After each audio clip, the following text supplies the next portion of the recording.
పాకిస్తాన్, శ్రీలంక, నేపాల్, మాల్దీవ్స్, బంగ్లాదేశ్, ఆఫ్ఘనిస్తాన్, భారత్కు పొరుగునున్న ఈ దేశాలన్నీ తీవ్ర సంక్షోభాన్ని ఎదుర్కొంటున్నాయి.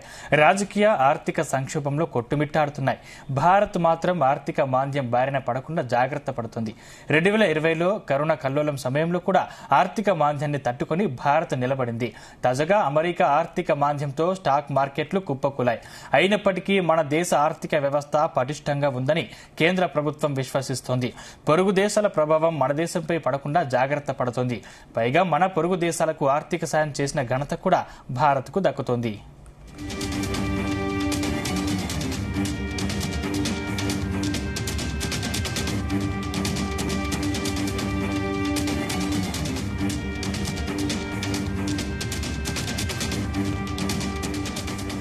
రైట్, ఇంకా దీనికి సంబంధించిన మరిన్ని డీటెయిల్స్ మనం తెలుసుకుందాం. మనతో పాటు పెంటపాటి పుల్లారావు గారు ఉన్నారు. పుల్లారావు గారు, నమస్కారం అండి.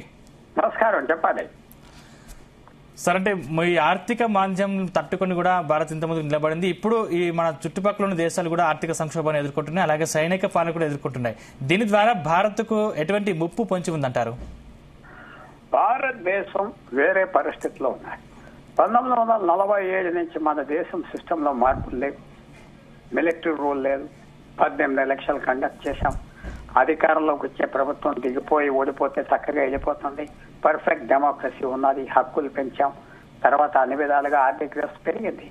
తర్వాత ఇంకో చిన్న విషయం ఏంటంటే, కొన్ని దేశాలు ఒకే ఒక రిసోర్స్ వనరు మీద ఆధారపడి నడుస్తూ ఉంటారు. భారతదేశం అలా కాదు. భారతదేశానికి ఆదాయం వచ్చేది వ్యవసాయం నుంచి వస్తుంది, ఇండస్ట్రీ నుంచి వస్తుంది, ఇతర దేశాల నుంచి లేబర్ నుంచి వస్తుంది, ఐటీ నుంచి వస్తుంది. ఎన్నో వ్యవహారాలు ఉన్నాయి కాబట్టి ఒకటి డల్ అయిపోయినా మిగతాది మనం కాసుకుంటాం. అన్నిటికంటే ముఖ్యం ఏంటంటే మన టెంపర్మెంట్ కూడా, దేశంలో ఉన్న టెంపర్మెంట్, మైండ్ స్థితి కూడా ఒక రకమైన పీస్ఫుల్ పీపుల్ అని మాత్రం మనకు తెలుసు. మనం ఇలా టెన్షన్ తెచ్చుకుని బంగ్లాదేశ్ లాగా లేకపోతే పాకిస్తాన్ లాగా చేసే వ్యక్తులు కాదు. ఆ రెండు దేశాల్లో ఎన్నోసార్లు మిలిటరీ రూల్ వచ్చింది. ఆడ లీడర్ను కూడా ఉరిశిక్ష వేయడం జరిగింది. పాకిస్తాన్ లో ఉన్న ప్రధానమంత్రిని ఉరిశిక్ష ఇచ్చారు, జుల్ఫికార్ అలీ భుట్టో. అలాగే బంగ్లాదేశ్కి వెళ్తే 71లో స్థాపించిన దేశం, 75కి ఆ దేశం స్వతంత్రం ఎవరు తీసుకొచ్చారో ముజిబుర్ రెహమాన్. 4 సంవత్సరాల్లో ఆయన మొత్తం కుటుంబం, ఒక షేక్ హసీనా తర్వాత ఇంకొక చెల్లి ఆవిడ రెహానా తప్ప అందరినీ పంపిస్తారు. అలాంటి దేశాలు రక్తాలు ఎక్కువ వచ్చేది. మన దేశం కాదని మనం గర్వపడుతున్నాం. అలా ఉండాలి.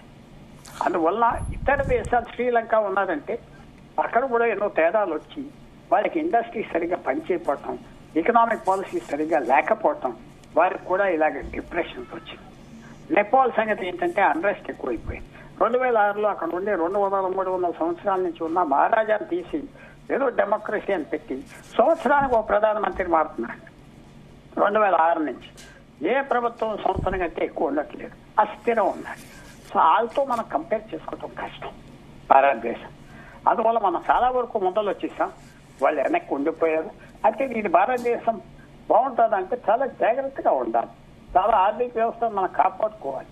ఎక్కువ ఖర్చు పెట్టకూడదు, ఎక్కువ అప్పు చేయకూడదు. ప్రభుత్వాలు జాగ్రత్తగా ఉండాలి. ఉంటే భారతదేశానికి ఈ మిగతా దేశాల్లో వచ్చిన పరిస్థితి రాదు. ఎందుకు జాగ్రత్తగా ఉండాలంటే మనకేం వనరులు లేవు. ఆయిల్ ఎక్స్పోర్ట్ చేయట్లేదు. ఆయిల్ అంతా మనం కొనుక్కోవాలి, విశేషంగా బయట నుంచి. ఎన్నో ప్రాబ్లమ్స్ ఉన్నాయి. సో అన్నిటికైతే ముఖ్యం ఏంటంటే మనం జాగ్రత్తగా ఉండాలి, డిసిప్లిన్ ఉండాలి. ఫిజికల్ డెఫిషియెంట్ అంటారు, ఎక్కువ అప్పులు చేసి ఖర్చు పెడతాం, వెచ్చలవేడిగా ఖర్చు పెడతాం కూడా చేయకూడదు. ఇవన్నీ చేస్తే మనం ముందరికి వెళ్ళిపోతా ఉంటాం. సరే, అంటే పొరుగు దేశాలతో పోల్చుకుంటే భారత ఆర్థిక పరిస్థితి ఎలా ఉందంటారు?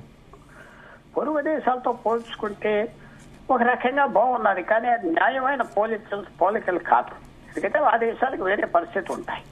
వాళ్ళకి తక్కువ పెరుగుదల ఉండొచ్చు, మనకి ఎక్కువ పెరుగుదల ఉండొచ్చు. దానివల్ల మనం గొప్ప దేశం అని కాదు. ముఖ్యంగా భారతదేశం చైనా, జపాన్, కొరియాకి ఒక పెద్ద అడ్వాంటేజ్ 100 సంవత్సరాల నుంచి వచ్చిందంటే ఎక్కువ పొదుపు చేసుకుంటాం ఈ దేశాల్లో. ఆ డబ్బు సరిపడతాది ముందరు గంటానికి. ఆ పొదుపు అలవాటును కూడా గత 5-10 సంవత్సరాలు బట్టి భారతదేశంలో తగ్గిపోతుంది. అది ప్రమాదం. పొదుపు ఎక్కువ ఉండాలి, ఖర్చు తక్కువ ఉండాలి. ఉంటే మన దేశం మొదలుకెళ్తాయి. జనాభా 145 కోట్లు ఉన్నాయి. విదేశ రూల్లో 200-300 సంవత్సరాలు బట్టి ఉంది. ఇక్కడ అంతా లూటీ చేశారు. ఎక్కువ కులాలు మతాలు ఉన్నాయని కట్టుకుని చాలా జాగ్రత్తగా ముందరికి వెళ్లే పని ఉన్నది. కొంతవరకు చేస్తున్నా, కానీ లోకుగా మాత్రం ప్రభుత్వాన్ని చూసుకోకూడదు. చాలా గౌరవంగా ఏ ప్రభుత్వం ఉండదా. ప్రజలు కూడా ఎక్కువ డిమాండ్ చేస్తున్నారు, అది ఫ్రీ కావాలి, ఇది కావాలి, అది కావాలి. ఒక లిమిట్ తర్వాత మనం చేయలేము. ఎందుకంటే మనకు డబ్బున్న దేశం కాదు, ఒక పేద దేశం, ఎక్కువ జనాభా ఉన్నారు. అలాంటి దేశం, వ్యవసాయం మీద ఆధారపడే దేశం. ఆ వ్యవసాయం కూడా బాగోలేదు, జనానికి సరిపడట్లేదు. 45% జనాభా వ్యవసాయానికి సంబంధం ఉన్న జనాభా అంటే ఆ 45% జనాభాకి రాష్ట్ర దేశ ఇన్కమ్ లో, ఆదాయంలో 18% వస్తుంది. సో అంటే వ్యవసాయంలో చాలా తక్కువ ఆదాయం వస్తుంది. అవన్నీ బాగు చేసుకోవాలి ప్రభుత్వం. మధ్యతరగతి వాళ్ళని కాపాడాలి. లేకపోతే ఇప్పుడున్న ఈ దక్షిణ ఆసియా దేశాల కంటే కూడా మనం వెనక్కి వెళ్ళిపోతాం. చైనా, జపాన్, కొరియాతో మనం పోల్చుకోలేం.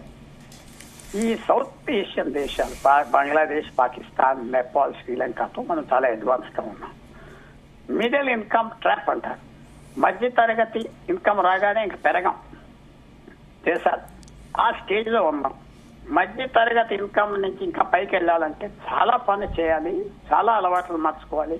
ఆర్థిక వ్యవస్థని విశేషమైన డిసిప్లిన్ తేవాలి. అది మాత్రం ఇప్పటి వరకు కనపడట్లేదు. మధ్య తరగతి ఆదాయానికి వచ్చాం, మిడిల్ ఇన్కమ్ కంట్రీ అవ్వాలి.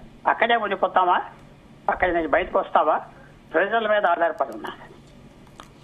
సార్ పుల్లారావు గారు, అంటే గతంలో మనం చూసాం పాకిస్తాన్ లో ఇమ్రాన్ ఖాన్ దింపి అక్కడ సైనిక పాలన అమల్లోకి వచ్చింది. తర్వాత శ్రీలంక కూడా కొంచెం సంక్షోభాన్ని ఎదుర్కొంది. మొత్తం మన దేశం చుట్టేలా జరుగుతుంది. అంటే భారత్ ఎటువంటి జాగ్రత్తలు తీసుకుంటుంది? ఈ క్లిష్ట పరిస్థితుల్లో మనం ఎలా ముందుకెళ్తే బాగుంటుంది? మెయిన్ థింగ్ ఏమిటంటే మన రాజకీయాల్లో కూడా ఎక్స్ట్రీమ్స్కి వెళ్ళకూడదు. రాజకీయ పార్టీలు ఒకళ్ళ మర్యాద ఇచ్చుకోవాలి. ఎక్కువ ఒకళ్ళ మీద ఒకళ్ళ విషయంతో పోరాడి అది అరాచకం తేకూడదు.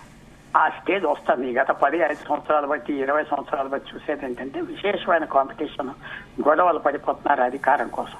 అది ఉండకూడదు. అది తప్పకుండా తగ్గాలి. ప్రజలు కూడా ఒప్పుకోకూడదు.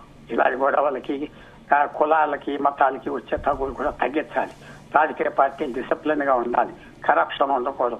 కరప్షన్ చాలా పెరిగిపోయింది. రాజకీయ కరప్షన్, ఖర్చులు ఎక్కువైపోయినాయి. ఎలక్షన్ ఇవన్నీ చదువుకోవాలి. చదువుకోకపోతే ఒకరోజు ఈ జబ్బు మనం చంపేస్తాను. సో చాలా జాగ్రత్తగా ఉండాలి. అన్నీ వచ్చేసినాయి అనుకోకూడదు. కరప్షన్ ఎక్కువ ఉన్నది, ఎలక్షన్ ఖర్చు ఎక్కువ ఉన్నది, ధర పెరుగుదల ఉన్నది. ఇవన్నీ చూసుకోవాలి. లేకపోతే ఒకరోజు మనకి అమాంతంగా పెట్టేసి మనం కూడా ఇలాంటి ప్రాబ్లమ్స్ లోకి వచ్చేస్తాం. అంటే ఆర్థిక మాంద్యం వచ్చినప్పుడల్లా, లేకపోతే కష్టాలు వచ్చినప్పుడల్లా ప్రతి దేశాలు కూడా భారత వైపు చూడడాన్ని ఎలా చూడాలంటారు?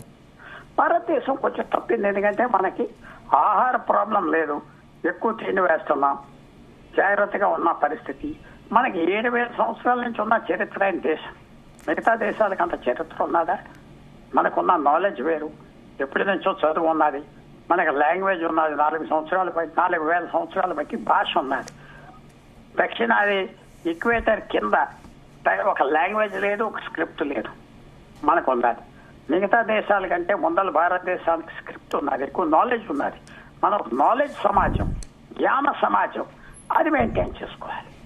జ్ఞానం, మర్యాద, పీస్ మెయింటైన్ చేస్తే ఎవరు భారతదేశాన్ని ఆప్ చేయలేరు.